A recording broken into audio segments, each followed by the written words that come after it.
तो नमस्कार, आदाब, सत श्री अकाल, राम राम, खमागणी दोस्तों। मैं रजनी स्वागत करती हूँ आपका हमारे चैनल द सक्सेस में। तो दोस्तों, आप लोगों की ना हमेशा डिमांड रहती थी कि मैम हमें ना शॉर्ट नोट्स बनाना बताओ। तो मैंने पहले भी बहुत सारे वीडियो शेयर कर रखे हैं, लेकिन फिर भी जो लोग नए जुड़े हैं या पहले वाले नहीं देखना चाहते, मेरी तरफ से एक प्रयास है। आप हमेशा कहते हो कि मैम हमें ज्योग्राफी थोड़ा सा पढ़ा दो। तो देखो, ऐसे तो ज्योग्राफी बहुत वाइड है, चाहे वो कॉलेज लेक्चरर के लिए हो, चाहे वो स्कूल लेक्चरर के लिए हो, है ना। तो पूरी ज्योग्राफी तो चैनल पे नहीं पढ़ाई जा सकती, बट जितनी मेरी कोशिश रहेगी, मैंने सोचा है कि जितना मैं खुद के लिए बनाती रहती हूँ कि मैं भी अगर कभी मुझे समय मिलता है तो मैं कॉलेज लेक्चरर की तैयारी थोड़ी बहुत करती रहती हूँ, कोशिश कर रही हूँ करने की। तो कि मैंने सोचा जो मेरे लिए मैं शॉर्ट नोट्स बना रही हूँ वो आपके साथ भी शेयर करती रहूँगी।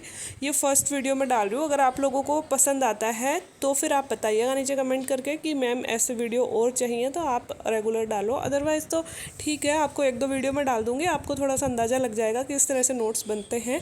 तो आप खुद अपने स्तर पर ट्राई कर सकते हो। बाकी अपने हाथ से लिखी हुई जो चीज़ें हैं ना, वो ज़्यादा बेटर होती हैं, ना, मतलब ज़्यादा समझ में आती हैं। ठीक है। तो आज जो आपको सबसे हार्ड जो बुक लगती है ना, भौगोलिक चिंतक का इतिहास, चिंतकों का इतिहास, तो उसी बुक से मैंने शुरू किया है।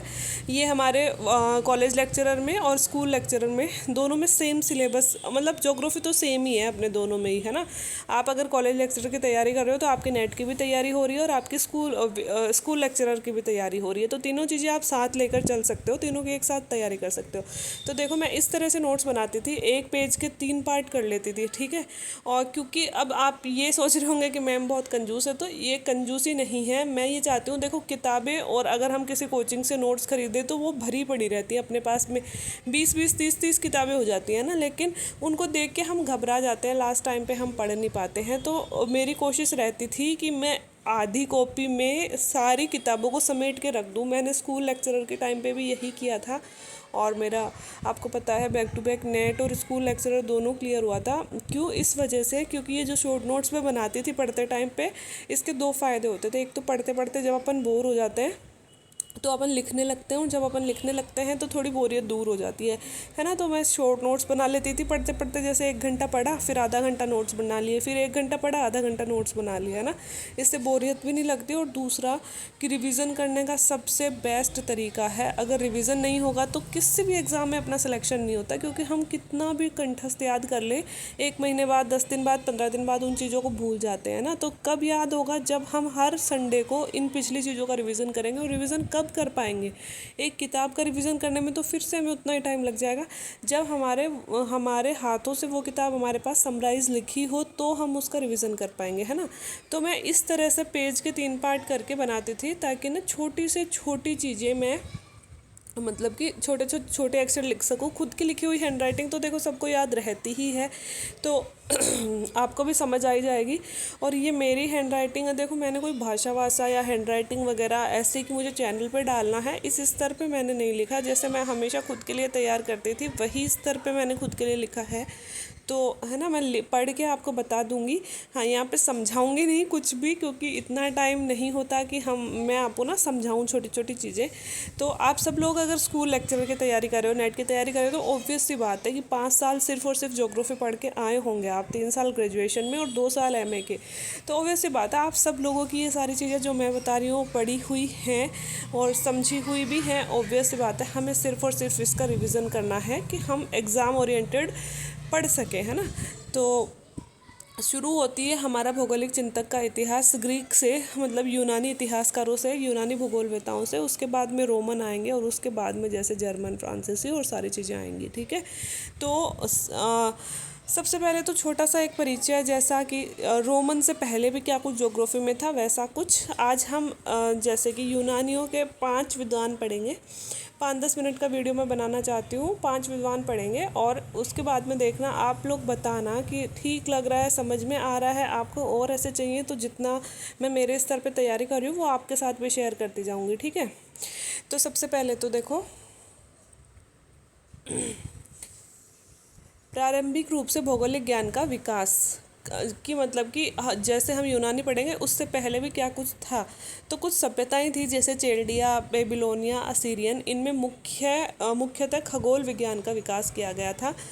मतलब कि यूनानियों के आने से भी पहले इन सभ्यताओं में थोड़ा थोड़ा एस्ट्रोलॉजी के बारे में बताया गया था। फिर मेसोपोटामिया सभ्यता की बात करें तो मेसोपोटामिया सभ्यता में बेबीलोनिया और असीरिया में कीलाक्षर लेखन हमें मिलता है। ठीक है, तो मेसोपोटामिया सभ्यता के ही दो शहर थे, बेबीलोनिया और असीरिया। इसमें एक लिपि मिलती है कीलाक्षर लेखन, तो हो सकता है हमें पूछ लिया जाए, वैसे इंपॉर्टेंट नहीं है। बट यार आजकल के एग्ज़ाम में कुछ भी पूछा जा रहा है तो हम भी थोड़ा सा समझ के चले कि कुछ भी नहीं छोड़ना है।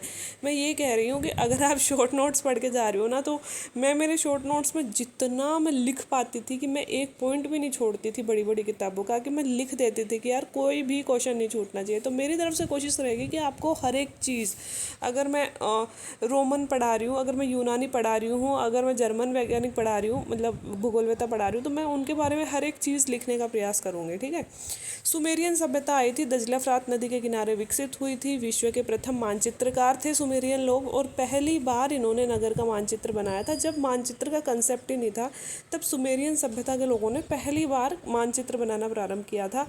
यहूदियों की एक बुक थी द ओल्ड टेस्टोनमेंट। ओल्ड टेस्टोनमेंट में भी हमें कुछ कुछ भूगोल की जानकारी मिलती है। ठीक है, एक फेनेसियन सभ्यता भी हुई थी। यह सभ्यता भूमध्य सागर के आसपास विकसित हुई थी। अब देखो लिखना ये था यहाँ पे कि फेनेसियन सभ्यता, और फिर मैं पूरी लाइन लिखती कि यह सभ्यता भूमध्य सागर और उसके आसपास के इलाकों में विकसित हुई थी। बट मुझे पता है, मैंने बुक पढ़ रखी है, तो मैं सारी बुक की लैंग्वेज थोड़ी लिखूंगी, मुझे तो जितना समराइज करना उतना करूँगी ना। इसलिए आप समझ जाना, अगर आपको समझ नहीं आ रहा तो जो मैं बोल रही हूँ वो लिख लेना, है ना, कि भाई भूमध्य सागर के आसपास विकसित हुई थी, और यह मोस्टली एशिया और यूरोप का जो मिलन स्थल है वहाँ पे ये सभ्यता विकसित है। और इस क्षेत्र को, फेनेसियन सभ्यता वाले क्षेत्र को, एशियाई कोचक क्षेत्र भी बोला जाता है। ठीक है, अब है हेलेनिक संस्कृति। हेलेनिक संस्कृति ग्रीक यूनानी संस्कृति है। विश्व का प्रथम मानचित्र बनाया। इन लोगों ने तो नगर का मानचित्र बनाया था, सुमेरियन सभ्यता वालों ने तो पहली बार नगर का मानचित्र बनाया था। और हेलेनिक संस्कृति जो ग्रीक और यूनान में, इसी में अपने ग्रीक विद्वान भी आएंगे और यूनानी विद्वान भी आएंगे, दोनों, मतलब ग्रीक यूनानी सेम ही है, सॉरी रोमन अलग है, यूनान को ही इंग्लिश में ग्रीक बोलते थे। ठीक है, तो यूनानी लोगों ने ही सबसे पहले नगरों का, मतलब विश्व का मानचित्र बनाना शुरू किया था, तो वह हेलेनिक संस्कृति की देन है। इन्होंने विश्व का प्रथम मानचित्र बनाया, और एनेक्सिमेंडर नामक विद्वान थे जिन्होंने विश्व का पहला ज्ञात मानचित्र बनाया था। ज्ञात मानचित्र का मतलब है कि हो सकता है इससे पहले भी किसी ने बनाया हो, लेकिन उसकी हमें जानकारी नहीं है। फिर रोमन मानचित्रकार जो आएंगे वो थे टोल्मी और स्ट्रैबो। टोल्मी और स्ट्रैबो ने भी विश्व के मानचित्र बनाने का प्रयास आगे चलकर किया था। ठीक है, ये तो सामान्य बातें हो गई, इनमें से कोई ज़्यादा पढ़ने वाली थी नहीं। अब यहाँ से चलते हैं यूनानी भूगोलवेत्ता, और यहाँ से अपनी इम्पोर्टेंट चीज़ें शुरू होती हैं। और जैसा कि मैं हमेशा कहती हूँ, भौगोलिक चिंतकों वाले में से हमें जो हमारी एग्ज़ाम लगी थी कॉलेज लेक्चरर की 2018 वाली वैकेंसी थी, 19 वाली वैकेंसी थी शायद, 18 या 19 में आई थी। और जब हमारी एग्ज़ाम लगी थी तो उसमें हमसे बहुत सारे क्वेश्चन पूछे गए थे भौगोलिक चिंतकों के इतिहास में से, है ना। तो भाई वो ना पेपर बनाने पे डिपेंड करता है, कभी कौन सी ज्योग्राफी में से ज़्यादा क्वेश्चन ले लेता है, कभी कोई सी में से, लेकिन ऑब्वियस सी बात है 10-12 क्वेश्चन तो आते ही आते हैं, हर एक ज्योग्राफी में से आते हैं, क्योंकि पार्ट्स करे हुए हैं। ठीक है, तो इतना तो हम लेके ही चले कि 10-12 तो आएंगे ही आएंगे। तो यूनानी भूगोलवेत्ता जैसे हम आगे पढ़ेंगे, उससे पहले कि यूनानी भूगोलवेत्ता कितने पढ़ने वाले हैं, हम 12 पढ़ने वाले हैं। और मैंने तो इनका क्रम भी याद कर रखा है, जो क्रम मैंने लिख रखा है। कई बार पूछ लिया जाता है कि निम्न को क्रमबद्ध रूप से जचाइए, मतलब शुरुआत से लास्ट तक कि पहले कौन आया था और बाद में कौन आया था। ये क्वेश्चन में हमसे पूछा गया है नेट में। तो सबसे पहले होमर, फिर एनेक्सिमेंडर, हेकेटियस, हेरोडोटस, इरेटोस्थनीज। सबसे पहले होमर आए थे, फिर एनेक्सिमेंडर आए थे, फिर हेकेटियस आए थे, फिर हेरोडोटस आए थे, और फिर जो हमारे भूगोलवेत्ता महान थे इरेटोस्थनीज, जिन्होंने भूगोल शब्द भी दिया था, ज्योग्राफी शब्द दिया था, वो आए थे। उसके बाद में थेल्स आए थे, फिर हिपार्कस आए थे, पोसिडोनियस आए थे, हिपोक्रेटस आए थे, थियोफ्रेस्टस आए थे, प्लेटो आए थे, और अरस्तु आए थे। देखो मेरे पास कोई कोड नहीं है, रटना पड़ेगा। होमर, एनेक्सिमेंडर, हेकेटियस, हेरोडोटस और इरेटोस्थनीज, और फिर 6वें नंबर पे थेल्स, फिर हिपार्कस, फिर पोसिडोनियस, फिर हिपोक्रेटस और थियोफ्रेस्टस, और फिर प्लेटो, अरस्तु। ठीक है, अब हम चलते हैं होमर। सबसे पहले यूनान का प्रथम कवि था होमर। कोई भूगोलवेत्ता नहीं था, होमर वहाँ का कवि था, और कवि भी कैसा, पद्य कवि, जो कविताएं लिखते थे। लेकिन इन्होंने 2 बुक्स लिखी थी, और उन बुक्स से उस समय की भौगोलिक जानकारी मिली थी, इसलिए हम इनको भूगोलवेत्ताओं में भी पढ़ते हैं। इनकी बुक का नाम था इलियड और ओडिसी।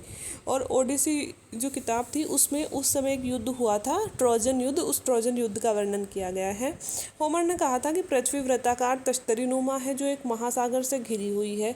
महासागरीय नदी से घिरी हुई है, कि एक बहुत बड़ी नदी है महासागर जैसे, उससे घिरी हुई है। यूरोप और एशिया से ये परिचित थे, ठीक है, मतलब रहते थे ग्रीक में, लेकिन यूरोप और एशिया के बारे में भी ये होमर जो थे वो जानते थे। तो कोई ज़्यादा चीज़ नहीं है, बस इलियड ओडिसी अगर कभी बुक का नाम पूछ लिया जाए तो आप बता सकते हो कि किसने दी थी, होमर ने दी थी। और ऐसे भी अगर हमसे पूछ लिया जाए कि भाई भूगोलवेताओं में सबसे प्राचीन कौन सा है ग्रीक भूगोलवेताओं में, तो होमर का नाम आएगा वहाँ पे, ठीक है। थेल्स थेल्स जो थे मेन रूप से गणितज्ञ थे यूनान के, और मिलेटस के निवासी थे, और पृथ्वी को मापने का काम इन्होंने किया था, कोशिश की थी पृथ्वी को मापने की, ठीक है। पहली बार अगर किसी ने पृथ्वी को मापने की कोशिश करी तो वो कौन थे, थेल्स थे। अनेक्जिमेंडर भी यूनानी गणितज्ञ थे और थेल्स के शिष्य थे, और इन्होंने एक यंत्र का आविष्कार किया था, सूर्य घड़ी बोलते हैं जिसको, नोमोन घड़ी बोलते हैं, बेबीलोनिया यंत्र बोलते हैं। बहुत बार हमसे पूछा गया है कि नोमोन नामक यंत्र का आविष्कार किसने किया था, तो वो थेल्स ने किया, अनेक्जिमेंडर ने किया था। और इन्होंने विश्व का प्रथम मानचित्र बनाया था अनेक्जिमेंडर ने। ज्ञात विश्व का प्रथम मानचित्र, मतलब जितना इनको विश्व के बारे में नॉलेज था उसको इन्होंने कागज़ पे उकेरा था। ये उस जमाने के लिए बहुत बड़ी बात थी कि कैसे हम विश्व को, उस समय हेलीकॉप्टर या सैटेलाइट्स तो थे नहीं कि हम ऊपर से देख लेंगे, तो किस तरह से उन्होंने विश्व का मानचित्र बनाया, ये बड़ा एक श्रेय दिया जाता है कि इन्होंने इस क्षेत्र में पहल करी, ठीक है। तो अनेक्जिमेंडर के बारे में कि ये भी गणितज्ञ थे, थेल्स के शिष्य थे, नोमोन घड़ी का आविष्कार किया था, और इन्होंने विश्व का प्रथम मानचित्र बनाने का प्रयास किया था। फिर है हेकेटियस भी मिलेटस के ही निवासी थे, अग्रणी भूगोलवेता थे, जिन्हें पायोनियर जोग्राफर भी बोलते हैं। इनका जो योगदान है ना मेन रूप से वो था राजनीतिक भूगोल में, और यूनानी गद्य के प्रथम लेखक थे। ये भी एक तरह से कवि थे, और ये गद्य चीज़ें लिखते थे, मतलब जो कहानी टाइप होते हैं ना वैसी चीज़ें लिखते थे। इनकी पुस्तक थी जस्ट पीरियड्स और पेरिप्लस। जस्ट पीरियड्स में यूरोप की भौगोलिक स्थिति के बारे में जानकारी हमें मिलती है, इसलिए हम इन्हें भूगोलवेता भी मानते हैं। और दूसरी थी जो पेरिप्लस में तटीय सर्वेक्षण का कार्य इन्होंने किया था, मतलब समुद्र तट पे इन्होंने बहुत सारे सर्वे किए थे, और उसकी जानकारी हमें पेरिप्लस नामक किताब में मिलती है।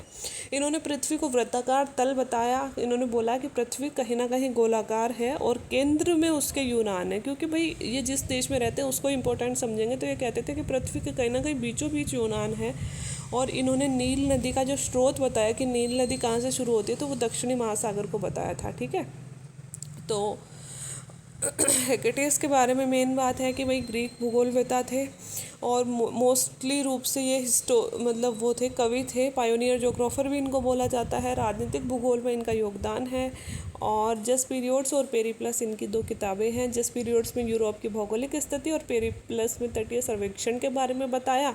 पृथ्वी को वृत्ताकार तल कहा था, और इन्होंने कहा था कि पृथ्वी जो है उसके केंद्र में यूनान बसा हुआ है। और नील नदी के बारे में इनको ज़्यादा जानकारी नहीं थी, इन्होंने अंदाज़ा लगाया था कि नील नदी का उद्गम जो होता है वो दक्षिणी महासागर से होता है। इसके अलावा है हेरोडोटस का जो जन्म हुआ था वो हेलिकार्नेसिस नगर जो टर्की में स्थित है वहाँ पे हुआ था। हेरोडोटस बहुत इंपॉर्टेंट विद्वान है। हेरोडोटस का जो एक कोट है वो हमेशा, मतलब नेट के दोनों पेपर में एक में से पूछा ही जाता था, और अपने भी दो पेपर होते हैं स्कूल लेक्चरर के, उनमें से एक में पूछ ही लिया जाता है। अभी बताऊंगी कौन सा है। इतिहास के पिता इनको कहा जाता है, मतलब हैं जोग्राफर लेकिन इतिहास के पिता कहा जाता है, क्योंकि उन्होंने जोग्राफी और इतिहास को एक दूसरे से संबंधित बताया था। फादर ऑफ हिस्ट्री कहा जाता है। और इनकी बुक का भी नाम था हिस्टोरिका। बहुत बार ये बुक पूछी जाती है कि हिस्टोरिका नामक किताब किसने लिखी थी, और स्पेलिंग भी देख लो, HISTORICA, हिस्टोरिका, CA लग रहा है इसमें। एक और बुक आएगी हिस्टोरिका, HISTORIKA, वो तो किसी दूसरे विद्वान की है, ठीक है। तो ग्रीक हिस्टोरियन थे, इतिहासकार थे। ऐतिहासिक घटनाओं को भौगोलिक स्वरूप दिया, इन्होंने इतिहास को भूगोल से जोड़ दिया था। और ये जो कथन है, समस्त इतिहास का वर्णन भौगोलिक दृष्टि से और भूगोल का वर्णन ऐतिहासिक दृष्टि से किया जाना चाहिए, ये इन्होंने दिया था। और ये न जाने कितनी बार कितनी एग्जामों में पूछ लिया गया कि समस्त इतिहास का वर्णन तो भौगोलिक दृष्टि से और भूगोल का वर्णन ऐतिहासिक दृष्टि से किया जाना चाहिए। डेल्टा शब्द का सर्वप्रथम प्रयोग जो किया था वो भी हेरोडोटस ने ही किया था। और किस नदी के लिए किया था? नील नदी के लिए किया था। नील नदी की जो आकृति है आगे से, उसको इन्होंने डेल्टा कहा, और तब से ही हमारा डेल्टा शब्द भूगोल में प्रचलित है। नील नदी में आने वाली प्रतिवर्ष आने वाली बाढ़ों का भी वर्णन किया। इन्होंने बताया था कि भाई नील नदी से प्रतिवर्ष बाढ़ें आती हैं और नुकसान होता है। मतलब उस जमाने में इन्होंने सर्वेक्षण करके ये सब जानकारी प्राप्त की थी। इन्हें अग्रणी प्रजाति वैज्ञानिक भी बोले जाता है, क्योंकि जनजातियों और उनके जीवन का इन्होंने रोचक वर्णन उस जमाने में किया था। पृथ्वी को थाली जैसा समतल बताया था, और सूर्य पश्चिम से पूर्व चाप की तरह यात्रा करता है, जो कि भाई एक तरह से इन्होंने अंदाज़ा लगाया था कि सूर्य पश्चिम से पूर्व चाप की तरह चलता है। नील नदी के उद्गम के बारे में इनको ज्ञान नहीं था कि उद्गम कहाँ से होता है, और नील नदी का उद्गम इन्होंने बोला था कि लीबिया से होता है ना। और नील नदी लीबिया को 2 भागों में बांटती है, पूर्व और पश्चिम, जो कि गलत जानकारी थी, लेकिन ठीक है, उन्होंने अंदाज़ा लगाया। अंतरिक्ष के बारे में भी इनको त्रुटि भरा ज्ञान था। इन्होंने कहा था कि शीत ऋतु में सूर्य हवाओं द्वारा उत्तर से दक्षिण की ओर धकेल दिया जाता है। ये पहले विद्वान थे जिसने अक्षांश और देशांतर रेखाओं के आधार पर विश्व का प्रथम मानचित्र बनाने का प्रयास किया। देखो, विश्व का प्रथम मानचित्र बनाया तो एनेक्सिमेंडर ने था, लेकिन अक्षांश और देशांतर रेखाओं का प्रयोग करके इन्होंने हेरोडोटस ने बनाने का प्रयास किया था। लेकिन मतलब प्रयास ही किया था, ढंग से नहीं बना था। फिर ढंग से आगे चल के इरेटोस्थनीज ने बनाया था। हेरोडोटस को निम्न बातों का ज्ञान नहीं था। यूरोप के अधिकांश भाग के बारे में इनको ज्ञान नहीं था। इसके अलावा टॉरस और जैग्रोस पर्वत के बारे में इनको ज्ञान नहीं था। हिंदुकुश और हिमालय के बारे में भी ज़्यादा जानकारी नहीं थी, और हेरोडोटस इनसे परिचित थे। आमू दरिया के बारे में इन्होंने लिखा है, बॉस स्ट्रेट के बारे में, डॉन नदी, अरल सागर, हिंद महासागर, अटलांटिक महासागर, भूमध्य सागर, यूगाजियन और काला सागर के बारे में इन्होंने लिखा है। अब आप मुझे बताइए कि बॉस स्ट्रेट किन 2 महासागरों, किन 2 सागरों के बीच में है, और डॉन नदी कौन से देश में, कौन से देश से होकर बहती है। 2 क्वेश्चन आप मुझे बताइएगा। एटलस में सर्च करना अगर नहीं पता है तो, ठीक है। ये पहले विद्वान थे जिन्होंने कैस्पियन सागर को आंतरिक सागर कहा, जो बिल्कुल सही बात है कि कैस्पियन सागर एक आंतरिक सागर है। पहले विद्वान थे बताने वाले। काला सागर को इन्होंने मोस्ट वंडरफुल सी कहा। ये क्वेश्चन भी पूछा जा चुका है कि मोस्ट वंडरफुल सी हेरोडोटस ने कौन से सागर को बोला था, तो काला सागर को। प्रथम विद्वान थे जिसने विश्व को 3 महाद्वीपों में बांटा। इनको लगभग 3 महाद्वीपों के बारे में जानकारी थी, यूरोप, एशिया और लीबिया। अफ्रीका को इन्होंने लीबिया कहा था। यूरोप को एशिया और लीबिया दोनों के संयुक्त जितना माना है। ये इनका कहना था कि यूरोप इतना बड़ा है जितना एशिया और लीबिया मिला के, क्योंकि ये यूरोप के रहने वाले थे, तो उसी को ज़्यादा देखा था इन्होंने। डेन्यूब नदी को इन्होंने विश्व की सबसे लंबी नदी बताया, क्योंकि डेन्यूब नदी यूरोप के बहुत सारे देशों से होकर बहती है, तो इन्होंने इसको विश्व की सबसे लंबी नदी बताया। अफ्रीका के पश्चिमी तट पर रहने वाले जनजातियों और उनके कार्थेज वासियों से मौन व्यापार का वर्णन भी इन्होंने किया है अपनी किताब में, कि अफ्रीका में जो जनजातियाँ रहती हैं वो कार्थेज के निवासियों से व्यापार करती हैं, और वो मौन व्यापार करती हैं। लाइक चीज़ें रख देती हैं जाके, और उनके बदले में कार्थेज वासी दूसरी चीज़ें रख जाते हैं और वो चुपचाप उठा के ले आती हैं। इस तरह का विस्तार से इन्होंने वर्णन किया है, ठीक है। तो हेरोडोटस बड़ा लिखा है मैंने, इसलिए लिखा है क्योंकि हेरोडोटस इंपॉर्टेंट है। एक बार रिवीजन कर लेते हैं। जन्म हुआ था हेलिकार्नेसिस नगर में। फादर ऑफ हिस्ट्री बोला जाता है। बुक का नाम है हिस्टोरिका। इतिहासकार थे। इतिहास की समस्त घटनाओं का वर्णन भौगोलिक दृष्टि से और भूगोल का वर्णन ऐतिहासिक दृष्टि से किया जाना चाहिए। डेल्टा का प्रयोग किया। नील नदी के बारे में डेल्टा का प्रयोग किया। नील नदी से आने वाली बाढ़ों के बारे में बताया। अग्रणी प्रजाति वैज्ञानिक थे, क्योंकि बहुत सारी जनजातियों का अध्ययन किया था। सूर्य को पश्चिम से पूर्व चाप की तरह चलता है। नील नदी के उद्गम के बारे में ठीक जानकारी नहीं थी। इन्होंने कहा कि नील नदी लीबिया को 2 भागों में बांट देती है। अंतरिक्ष के बारे में भी कुछ गलत ज्ञान इन्होंने लिखा है कि सूर्य हवाओं द्वारा सर्दियों में दक्षिण की ओर धकेल दिया जाता है। विश्व का इन्होंने अक्षांश और देशांतर रेखाओं के आधार पर प्रथम मानचित्र बनाने का प्रयास किया, जो आगे चलकर सही तरीके से इरेटोस्थनीज ने बनाया। और यूरोप के बारे में, और टॉरस जैग्रोस पर्वत के बारे में, हिंदुकुश और हिमालय पर्वत के बारे में इनको ज्ञान नहीं था। जबकि आमू दरिया, बॉस स्ट्रेट, डॉन नदी, अरल सागर, हिंद महासागर, अटलांटिक महासागर, भूमध्य सागर, युगाजिन, काला सागर, इनके बारे में इनको ज्ञान था। कैस्पियन सागर को बंद सागर का आंतरिक सागर कहा पहली बार। मोस्ट वंडरफुल सी इन्होंने काला सागर को कहा। विश्व को 3 महाद्वीपों में बांटा, यूरोप, एशिया और लीबिया, ठीक है। और यूरोप को इन दोनों से बड़ा बताया। डेन्यूब नदी को विश्व की सबसे लंबी नदी बताया, और अफ्रीका की जनजातियों के मौन व्यापार के बारे में वर्णन किया, ठीक है। तो मैंने 5 विद्वान आपको पढ़ा दिए। टोटल हमको पढ़ने हैं 12। इसमें से हेरोडोटस और इरेटोस्थनीज जो हैं वो सबसे इम्पोर्टेंट है और सबसे बड़े भी यही हैं। बाकी सारे तो छोटे छोटे लिखे हैं मैंने, ठीक है। तो अगर आपको पसंद आए तो बताना। वीडियो हो गया 20 मिनट का, मैंने सोचा था 10 मिनट में मैं बता दूँगी, पर कोई ना, अगर आपको समझ में आता है, अगर आपकी मदद करे ये मतलब नेट की तैयारी में और first grade sorry school lecturer और कॉलेज लेक्चरर तीनों के लिए, तो आप बताइएगा नीचे मैसेज करके। और इसका ना लिख लेना आप ये मत बोलना मैडम पीडीएफ शेयर कर दो, यार पीडीएफ शेयर पड़ी रहती है फ़ोन में, आप इसको लिख लेना ताकि आप अपने अलग से एक कॉपी बना सको। आज के लिए इतना ही। वीडियो देखने के लिए thank you so much, bye.